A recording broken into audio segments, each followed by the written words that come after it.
Good morning, જય શ્રી કૃષ્ણ બધાને. તો સ્વાગત છે ફરી આજના અમારા એક નવા વ્લોગમાં. અને આજે છે ને 11 વાગી ગયા છે ને આજે છે ને રસોઈ થોડી મોડી થઈ છે. એનું કારણ એ છે કે મેશ્વાબેનને નવરાવ્યા છે. કાલે એ નાઈ નહોતી, મજા સીધી શરદી જેવું નહોતી નવરાવી. આજે છે ને માથું તો નવરાવી અને એ જો મુખવાસ છતાંય બેહી ગઈ શરદી જેવું છે. તો એને મેશ્વા પૂરતો છે ને ભીંડો આપણે કરવાનો છે. સવારમાં છે ને સેવ ડુંગળીનું શાક મેશ્વા પપ્પાનું બનાવ્યું હતું. એ કે એવું ખાતી નથી ને ચલો કીધું એટલો ભીંડો તેને વધી પડશે, ચલો હવે બનાવી નાખીએ. એ છે જો મુખવાસ ને બેહી ગઈ છે બેકગ્રાઉન્ડમાં. તો જો આવું કંઈક છે આજનો દિવસ. તો મળીએ પછી રસોઈ કરી. ચલો રસોઈ કરી નાખીએ. હેલો, કેમ છો બધા? અત્યારે છે ને જો વાગી ગયા છે 4 અને ચા આપવાનું રાખી દીધી છે. તો ચલો તમે પણ બધા આવી જાઓ ચા પીવા. અને પછી છે ને મેશવાની છે ને ફ્રેન્ચ ફ્રાઈઝ બનાવી છે. તમે તો એ ઉઠી છે ને તો બનાવીને રાખી દઉં. ઉઠે પછી આપવા થાય, પહેલાં હું ચા પી લઉં, પછી બધું ફ્રેન્ચ ફ્રાઈઝનું કામ કરતા હોય. તો ચલો અત્યારે વાગી ગયા છે 5 અને ચા પાણી પીને છે ને મેં પછી આ ફ્રેન્ચ ફ્રાઈઝ બનાવી નાખી હતી. એટલે જો મેં મેશવા ઉઠી તો તરત આપવા થાય. એ બેન જો ખાવા માંડ્યા છે. એને ભાવી છે. મીઠું ભાવી ને દીકરા? ભાવી? મમ ભાવ્યું? ઓકે કહી દે, ઓકે કહી દો.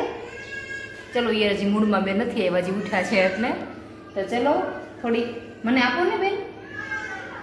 વાવ, વેરી ગુડ. આપો આપો મને આપો. ઓકે ચલો મેશવાનો જીવ ભાઈ જબરો છે, આપ્યું છે, કાંઈ વાંધો હું ખાઈ લઉં ને. ઓકે મને બોલવા તો દે. તો ચલો હવે છે ને ફ્રેન્ચ ફ્રાઈઝ મમ્મી દીકરી ખાઈ લઈ હવે. અને તમે પણ બધા આવી જાઓ. અત્યારે છે ને એક વસ્તુ તમને બતાવું. હું બ્લેન્કેટ હંકેલતી હતી ને તો મને યાદ આવ્યું. તમને પણ કહું, તમારે આમ રહી છે 4 મહિના સુધી હવે બ્લેન્કેટ છે ને બહાર જ જઈ. ખબર છે મેશવા ઉઠે ને મોડી ઉઠે અને હંકેલી અહીંયા રાખી દઉં. બપોર પછી ભલે હોવું ન હોય પણ ખાઈ લાંબુ થવું હોય ને બ્લેન્કેટ વગર ગમે નહીં. પાછો પંખો તો જોઈ તે મેશવાને.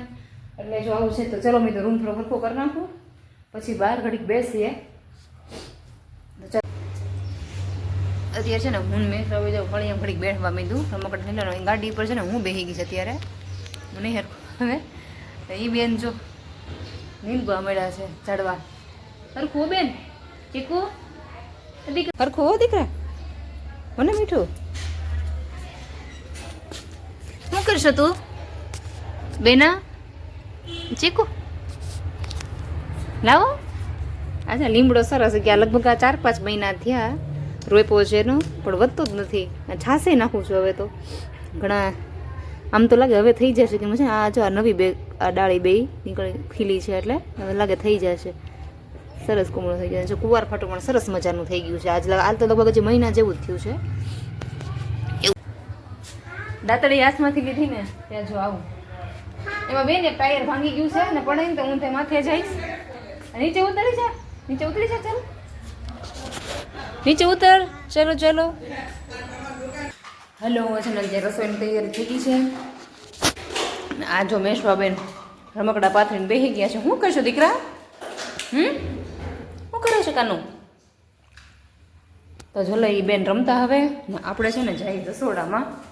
આ જો મેશવાન પપ્પા ખજૂર પાકનો ડબ્બો લઈ લીધો લાગે છે. આમ રસોઈ તો બનવાની જ છે. જો કાંઈ વાંધો નહીં, ખાવ શિયાળામાં ખાવાનું જ હોય. તો ચલો હવે રસોઈ બનાવી નાખી. એમાં એવું થયું છે કે થેપલા બનાવવાના છે આજે. થેપલા લોટ બંધ કરી દીધું છે. ચા અને થેપલા ગરમ કરી ઉતારવાના છે. અત્યારે છે જો જમીન બધું કામ પતાવીને થઈ ગયા છે ફ્રી. અને મેં કીધું છે સવારે ટિફિનમાં ભીંડો બનાવવાનો છે ને તમે અત્યારે સુધારીને રાખી દઈએ ને તો સવાર સમય આપણો બગડે નહીં. એટલે જો હું ને મેશવા બે કામીશું. મને મેશવા છે ને જો મદદ કરવા આવી ગઈ છે. મદદ કરવા તો નહીં આવતો, કામ વધારવા બેન. અને મેં તમારે ખબર હશે સાહેબ ભીંડો બટેટા ખાવાનું છે કે એકલો ભીંડો ખાલી ખાવો છે? ભીંડો બટેટા એવું કહું આલુ ભીંડી એમ. હા જો મેશવા બેન લાવી દીધા. હાલો એક સીન છે ચાલો આપી દો. તો ચલો હવે આજના વિડીયોમાં આટલું જ. મળીએ આવતીકાલના એક નવા વિડીયોમાં. અને નવા હોય ને તો ચેનલને પ્લીઝ સબસ્ક્રાઈબ કરી દેજો.